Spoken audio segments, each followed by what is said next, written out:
ప్రియులరా, నేడున్న ఈ మానవ ఆధునిక ప్రపంచం శాస్త్ర సాంకేతికాభివృద్ధిలో ఎంత ఎత్తుకు ఎదుగుతుందో అంతగా సృష్టికర్త అయిన దేవునికి దూరం అవుతుంది. దేవుడే లేడని, సంపద కలిగినవాడు, సమయానికి తిండి దొరకనివాడు, అన్నీ ఉన్నవాడు, అసలు ఏమీ లేనివాడు ప్రశ్నిస్తున్న ఈ పరిస్థితుల్లో దేవుని ఉనికినే ప్రశ్నిస్తున్న వారికి సమాధానంగా చిత్రీకరింపబడిన మా ఈ చిన్ని ప్రయత్నమే మీ ముందుకు తీసుకొస్తున్న చిత్రం దేవుడు ఉన్నాడా. దేవుడు ఉన్నాడా? తప్పు మనిషిది, నేరము దేవునిదా?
అరే ఏంట్రా, పార్క్ అంతా ఖాళీగా ఉంది ఈరోజు? నిజమేరా, ఎవరు లేరేంటి?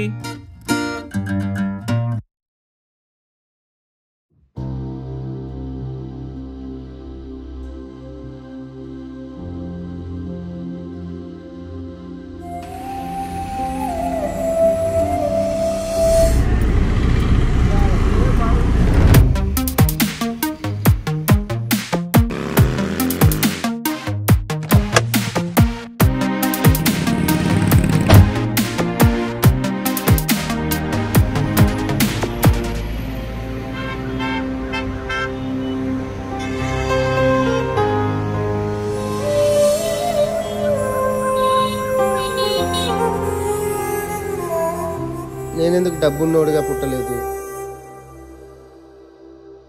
యువరాజ్, జల్దీ రెడీ కావాలి, స్కూల్కి టైం అవుతుంది.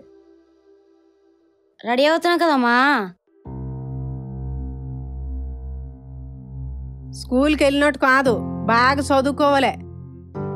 అవురా, రోజు లేట్ అవుతుంది నీది, తొందర రెడీ అవు.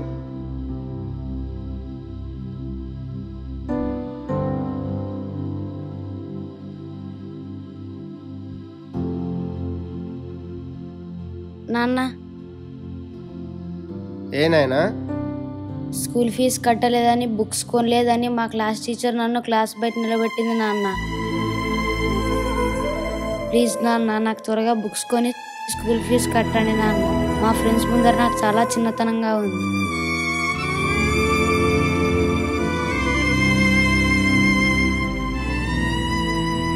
సరే చూద్దాంలే నాయనా.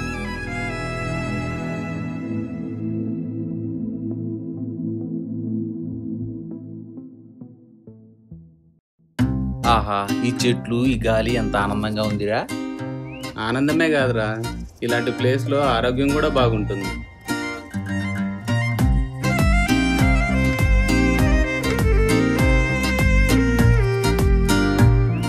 అక్కడ కూర్చుందాం పదరా. బాబాయ్, ప్లేట్ మీల్స్ ఎంత? 80 రూపాయలు బాబు. నా దగ్గర 50 రూపాయలు బాబాయ్. 50 రూపాయల రాదు కదా మరి. నేను తినలేను డాడీ, నాకు ఎక్కువైంది. సరే పడేస్తున్నా. ఆడేమో తిండి లేక అడుక్కుంటున్నాడు, వీడేమో తిండి ఎక్కువై పాడేస్తున్నాడు. ఏం జీవితాలు రా బాబు.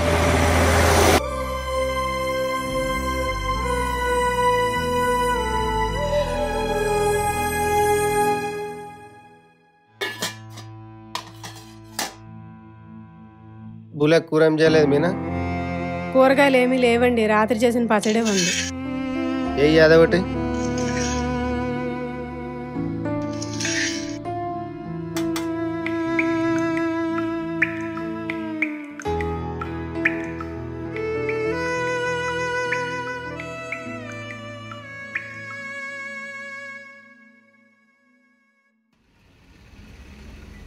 అరే మా ఓ మంచి సెల్ఫీ తీరా.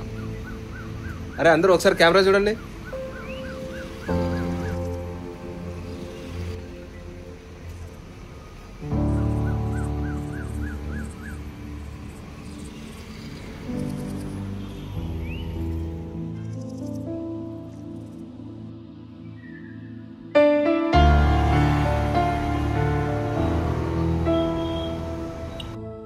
అత్యాచారం సమయంలో జూనియర్ డాక్టర్ తన శక్తి మేరకు పోరాడినట్టు తేల్చారు. ఈ పెనుగులాటలో డాక్టర్ గోళ్లు నిందితుడి శరీరానికి గీసుకున్నాయని. అరే ఏంట్రే ఘోరం, మరి ఇంత దారుణమ్మా? పవిత్రమైన వృత్తి చేస్తున్న డాక్టర్ పై ఇంత అమానుషంగా అత్యాచారం చేయడం ఏంట్రా? గొంతు నులిమి ఊపిరాడకుండా చేయడం వల్లే ఆమె చనిపోయినట్టు పోస్ట్ మార్టం రిపోర్ట్ లో ప్రస్తావించారు. ప్రజల ముందు బహిరంగంగా నరికేయాలరా, అప్పుడే ఇలాంటి సంఘటనలు మన చుట్టూ జరగకుండా ఉంటాయి. కరెక్టేరా, ఇలాంటి దుర్మార్గాలు ఇలా బామ్మని 6 నెలల పసిపిల్లాంటి వదలటం లేదు. ఇలాంటి వాళ్ళని అక్కడక్కడ ఉరి తీయాలి, అప్పుడే సమాజంలో మార్పు వస్తుంది. నిజమేరా, వీడియో కూడా చూడండి ఒకసారి. 20 సంవత్సరాల క్రితం వచ్చిన తుఫాన్ రా ఇది. మొత్తం మరణాల సంఖ్య సుమారు 2,30,000గా ఉంటుందని అంచనా. ఈ విపత్తు ప్రపంచ వ్యాప్తంగా సుమారు 17 లక్షల మందిని నిరాశ్రయులను చేసింది. అవునరా, ఎక్కడ చూసినా ఏ దేశంలో చూసినా ఇవే వార్తలు. మన భారతదేశంలో కూడా ఆంధ్రప్రదేశ్ లో ఎంతో మంది వరదల్లో కొట్టుకుపోతున్నారు. ఎంతమంది ప్రాణభయంతో చనిపోయి ఉంటారో పాపం.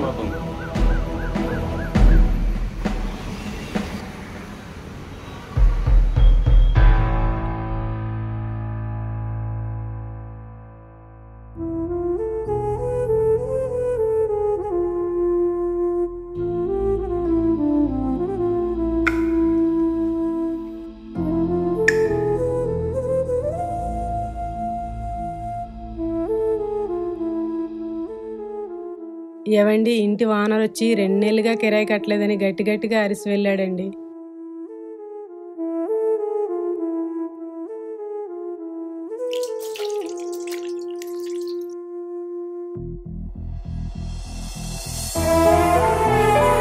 అన్నం మీద ఎందుకండి కోపం? ఈ కష్టాలన్నీ ఎప్పుడూ ఉండేవే కదా.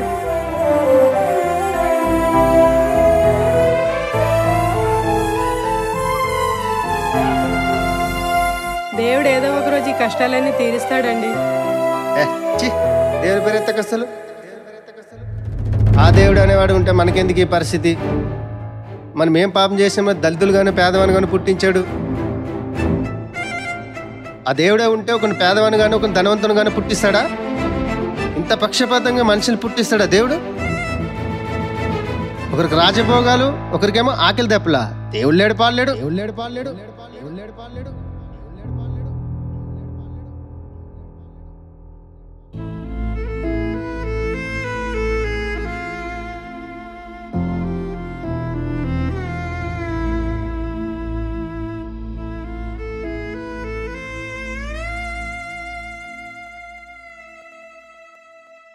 నాకు ఒక డౌట్ రా, ఇంతమంది అమాయక ప్రజలు ఇంత దారుణంగా చనిపోతుంటే ప్రజలు పూజించే ప్రార్థించే దేవుళ్ళు ఏమైపోయారా? ఆ దేవుళ్ళు కనిపించడం లేదా? కనిపిస్తున్నా చూస్తూ ఊరికినే ఉండిపోయారా? ఏంటి దేవుడా? అలాంటి వాడు ఉంటే సమాజంలో నేరాలు ఘోరాలు ఎందుకు జరుగుతాయి? అసలు దేవుడు ఉన్నాడని చెప్పడమే పచ్చబద్ధం. అవునవును, దేవుడు లేడు, ఏం లేడు. మనుషుల్లో మార్పు వస్తేనే ఇలాంటి దారుణాలు ఆగుతాయి. ఎలా వస్తుంది మార్పు? ఎవరు తెస్తారు మార్పు? ఎప్పటికీ సమాజం మారదంటావు.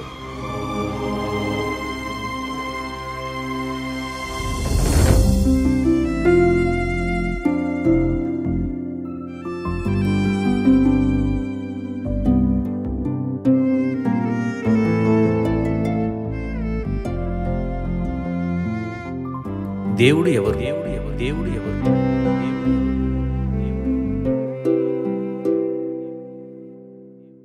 దేవుడు ఎవరా? హలో బ్రో,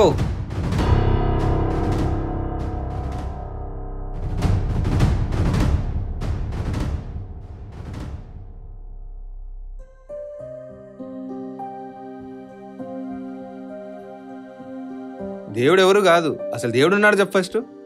చెప్పు, దేవుడు ఉన్నాడు అసలు? దేవుడిని ప్రశ్నించుటకు కారణాలు తెలుసుకోవచ్చా బ్రదర్? అసలు దేవుడు అనేవాడు ఉంటే ఒక ధనవంతుని కానీ ఒక పేదవాని కానీ ఎందుకు పుట్టిస్తున్నాడు? ఒకడేమో తిండి లేక చేస్తున్నాడు, మరొకడేమో తిండి ఎక్కువే పారేస్తున్నాడు. అసలు దేవుడు అనేవాడు ఉంటే ఎందుకు ఈ పక్షపాతం? దేవుడు ఎవరని రాశారు? మన తండ్రేనా? అలాగైతే తండ్రి అనేవాడు తన పిల్లల్ని కాపాడుకోవాలి కదా. మనుషులు మృగాలుగా మారి అమాయకులు మానవ ప్రాణాలు తీస్తుంటే దేవుడు అనేవాడు ఎక్కడున్నాడు? తమ పిల్లల ప్రాణాలు పోతుంటే తల్లిగా తండ్రిగా తమ ప్రాణాలు సైతం అడ్డేసి కాపాడుకుంటారే. మరెంతో మంది పిల్లలు తల్లులు అభాగ్యులు వరదల్లో కొట్టుకుపోతుంటే, మరణాలు సంభవిస్తుంటే, భూకంపాలతో ఎంతో మంది చనిపోతుంటే, కొండ చర్యలు విరిగిపడి ఎంతో మంది మరణిస్తుంటే ఎక్కడున్నా నువ్వు చెప్పా దేవుడు? ప్రతినిత్యం ఇన్ని ఘోరాల నేరాలు జరుగుతుంటే దేవుడు ఎందుకు ఆపటం లేదు? దేవుడు ఉన్నాడన్నది ఒక అబద్ధం, మనుషులు సృష్టించిన కల్పితం. హలో బ్రదర్, ఇలాంటి మూఢభక్తిని పక్కన పెట్టి సమాజానికి ఉపయోగపడే పనులు ఏమైనా ఒకటి చేయండి బ్రదర్. మీరు దేవుడు లేడంటానికి 2 ప్రశ్నలు ఉన్నాయి బ్రదర్. దేవుడు ఉన్నాడంటానికి నా దగ్గర 1,000,000 సమాధానాలు ఉన్నాయి. ఏంటి, మొబైల్ ఉంది కదా అని మొబైల్ కనిపెట్టిన వాడు ఉంటాడు, సృష్టి ఉంది కదా అని సృష్టిని కనిపెట్టిన వాడు ఉంటాడు. ఇవా మీ సమాధానాలు? ఈ కాలంలో కూడా దేవుడు దయ్యం అంటూ ఏంటి బ్రో? కాస్త సైన్స్ అండ్ టెక్నాలజీ తెలుసుకుని జ్ఞానంగా ఉండండి బ్రో. సృష్టి తనంతటదే కలిగిందని చెప్పటం, మొదటి మనిషి కూతు నుండి పుట్టాడని చెప్పటం, ఇదే కదా సైన్స్, ఇదే కదా మీరంటున్న జ్ఞానం. ఒక్కసారి మనసు పెట్టి ఆలోచిస్తే మీరు అన్నది నిజమే. కలిగినది ఏది కూడా కలిగించిన వాడు లేకుండా కలగలేదు. మనుషులకు మానవ సృష్టి తెలిసినంతగా దేవుని సృష్టి తెలియదు. ప్రజల ప్రభుత్వాలు తెలుసు గాని ప్రజలను పరిపాలిస్తున్న దేవుని ప్రభుత్వం తెలియదు. ఎవరెక్కడ పుట్టాలో, ఎవరికి పుట్టాలో, ఎప్పుడు మరణించాలో అన్న నిర్ణయం ఏ ప్రభుత్వానిది? రాత్రిని పగలను, సంవత్సరానికి 3 కాలాలను రప్పిస్తున్న ప్రభుత్వం ఎవరిది? ఆకాశము నుండి వర్షమును, భూమి నుండి పంటను పుట్టిస్తున్న ప్రభుత్వం ఎవరిది? సముద్రములో చేపలను, 84 లక్షల జీవరాశులను పెంచి పోషిస్తున్న ప్రభుత్వం ఎవరిది? ఈ ప్రజలు గుర్తించని సృష్టికర్త పాలన ఉంది. సరే, మీరు అడిగిన వాటికే సమాధానం చెప్తాను. ముందుగా నా ప్రశ్నకు సమాధానం చెప్పు. నువ్వు చెప్పే దేవుడేమంటే నన్ను ఎందుకు పేదవానిగా పుట్టించాడు? నేను అడిగాను పేదవానిగా పుట్టించమని? 4 లక్షల కోట్ల మంది ఆహారం లేకుండా చస్తున్నారు. దీనంతటి కారణం ఎవరు? చెప్పు దీనికి సమాధానం. బ్రదర్, దేనిని బట్టి మీరు పేదవాడని చెప్తున్నారు? ధనమును బట్టే కదా. ధనం ఎలా వస్తుంది? సంపాదించుకుంటే వస్తుంది. సంపాదన ఉద్యోగమో వ్యాపారమో చేస్తే వస్తుంది. మీరు సంపాదించుకోవటం చేతగాక మీ పేదరికానికి కారణం దేవుణ్ణి అంటాం ఎంతవరకు న్యాయం? దేవుడు పేదరికానికి కారణం చెప్పాడు. దేవుడు ఈ సృష్టిని అందరికీ సమానంగా పంచాడు. కానీ కొందరు స్వార్థంతో ధనాన్ని కూడబెట్టుకుంటున్నారు, కొందరు సోమరితనంతో కూటికి లేక దరిద్రులుగా మారుతున్నారు. మనిషి పేదరికానికి మనిషి కారకుడవుతాడు, కానీ దేవుడు కాడు. దేవుడు ఉన్నాడు గనుకనే పేదవాడు కూడా పోషింపబడుతున్నాడు. అది సరే, మరి నేరాల గొర్రెల సంగతి ఏంటి? భూమి మీద ఒక తండ్రి తన గర్భాన పుట్టిన కుమారుడు తప్పు చేయకుండా, పాడు కాకుండా ముందు జాగ్రత్తలు, మంచి మాటలు చెప్తాడు. అలాగే ఈ లోకానికి సృష్టికర్త తండ్రి అయిన దేవుడు ఆయన పిల్లలైన మనుషులందరూ తప్పు చేయకుండా, పాడు కాకుండా ముందుగా దైవ చట్టాన్ని రాయించాడు. బాల్యం పాడవుతుందని దేవుడు బాల్యం గురించి జాగ్రత్త నేర్పాడు. యవ్వనం పాడవుతుందని దేవుడు యవ్వనం గురించి జాగ్రత్త నేర్పాడు. పెద్దలకు, వృద్ధులకు కూడా వారి బాధ్యతలను తెలియపరిచాడు. నేరం జరిగాక మనిషి చట్టాలను రాసుకున్నాడు, కానీ నేరం జరగకూడదని దేవుడు ముందుగా దైవ చట్టాన్ని రాయించాడు. మనిషి చట్టం నేరానికి యావజ్జీవ శిక్ష వేస్తే, దేవుని చట్టం అనంతకాల శిక్ష విధిస్తుంది. ఇక్కడ విడుదలుంటుందేమో, అక్కడ విడుదలుండదు. ఇక్కడ శరీరానికి శిక్ష, అక్కడ ఆత్మకు అనంతకాల శిక్ష. ప్రతి దానిని గమనించేవాడు, ప్రతి వానికి న్యాయం తీర్చేవాడు దేవుడు. మనుషుల పేదరికానికి, మనుషుల మధ్య జరిగే ఘోరాలకు కారణం మనిషే, దేవుడు కాడు. తప్పు మనిషిది, నేరం దేవునిదా? సరే, కనిపించని దేవుని ఎలా నమ్మాలి? మనిషి నోట నుండి వచ్చే మాట కనిపించదు, చెవికి వినిపించే శబ్దం కనిపించదు, సువాసన దుర్వాసన కనిపించదు, ఆహార పదార్థాల్లోని రుచి కనిపించదు, తగిలే గాయాలకు నొప్పి కనిపించదు, మనిషిని బ్రతికించే ప్రాణం కనిపించదు, మనిషిని నడిపించే ఆత్మ కనిపించదు. కంటికి కనిపించని వాటితోనే కంటికి కనిపించే ఈ జీవితం. కనిపించనివి లేవంటే కనపడే మనిషి లేనట్టే, కనిపించనివి ఉన్నాయంటే కనపడని దేవుడు ఉన్నట్టే. దేవుడిలో ఉన్న ప్రేమే ప్రకృతికి మూలం, దేవుడిలో ఉన్న ప్రేమే మనిషికి మూలం. ఈ సృష్టిలో కనిపించే ప్రేమ కనిపించని సృష్టికర్త వలనే పుట్టింది.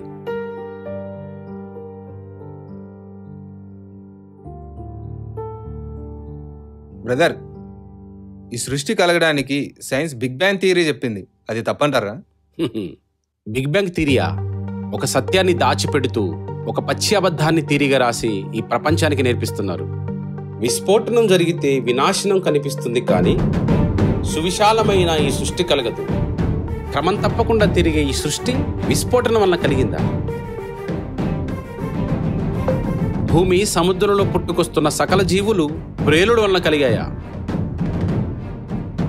మనిషిలో ఉన్న మేధస్సు, మనుషుల బంధాల మధ్య ఉన్న ప్రేమ వాటంతటవే కలిగాయా?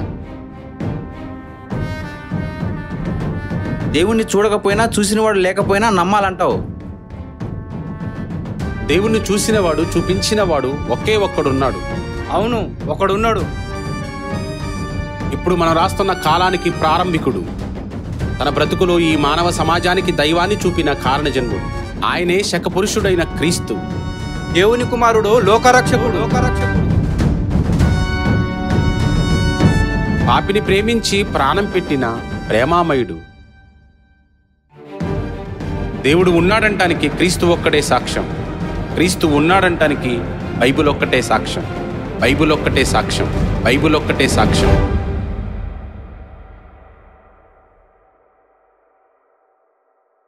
నిజమే కదా, దేవుడు ఎవరో కాదు, కంటికి కనిపించకుండా కనురెప్పగా కాచి కాపాడుతున్న మనుషులందరి కన్న తండ్రిగా ప్రపంచాన్ని పాలిస్తున్న పరమ తండ్రి. కనిపించలేదని దేవుడే లేడంటావా? కనిపెంచిన దేవునినే ఎక్కడున్నాడంటావా?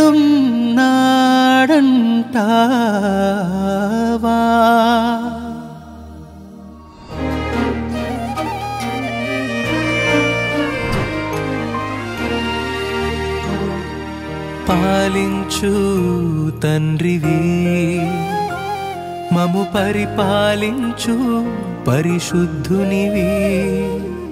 పాలించు తండ్రివి, మము పరిపాలించు పరిశుద్ధునివి. ప్రతి మనిషికి ప్రాణమిచ్చిన ప్రాణదాతవు నీవు.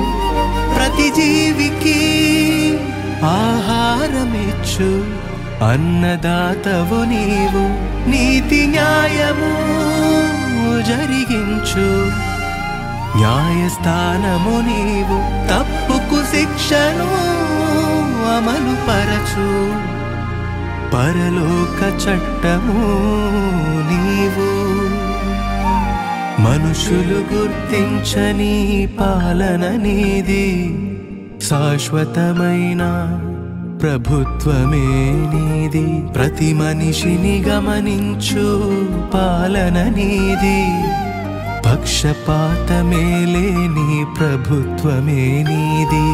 పాలించు తండ్రివి, మము పరిపాలించు పరిశుద్ధునివి.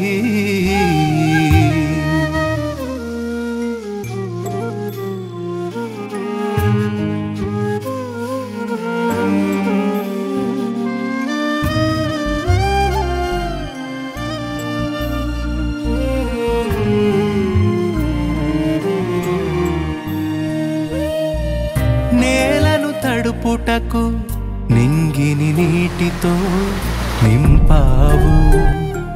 నేల పండుటకు భూమికి ఆజ్ఞను ఇచ్చావు. నేలను తడుపుటకు నింగిని నీటితో నింపావు. నేల పండుటకు భూమికి ఆజ్ఞను ఇచ్చావు. ఆహారము తిని ఆనందించుట నీ చలువే కదా. అడగక ముందే అన్నిటినీ అందించావుగా. కడుపు నిండిన వాడు దేవుడే లేడని వాదించుచు అవమానించిన, కడుపు కాలిన వాడు కన్న తండ్రిని కన్న దేవునిని నీతి లేదని నిందించిన.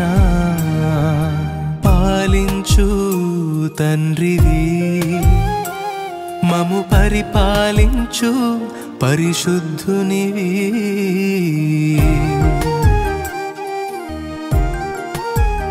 Our Father in heaven feeds the birds of the air. How much more will He give to you?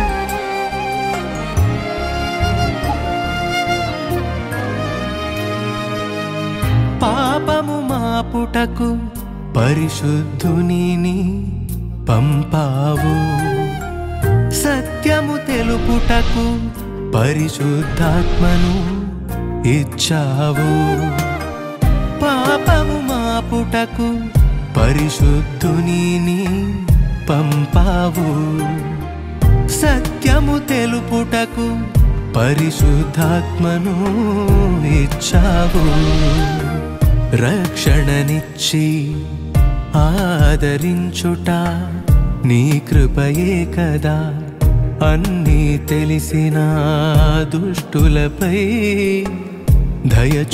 దయచూపావుగా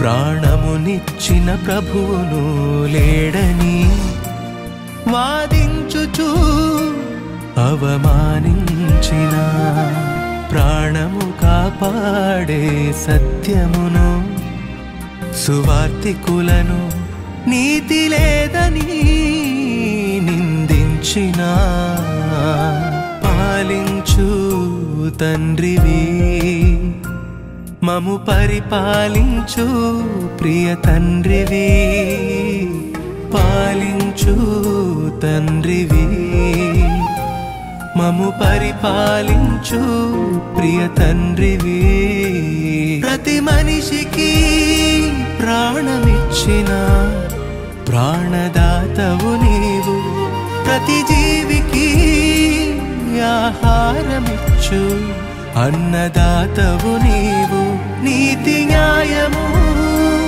జరిగించు న్యాయస్థానము నీవు తప్పుకు శిక్షను అమలు పరచు పరలోక చట్టము నీవు మనుషులు గుర్తించని పాలన నీది శాశ్వతమైన ప్రభుత్వమే నీది ప్రతి మనిషిని గమనించు పాలన నీది పక్షపాతమే లేని ప్రభుత్వమే నీది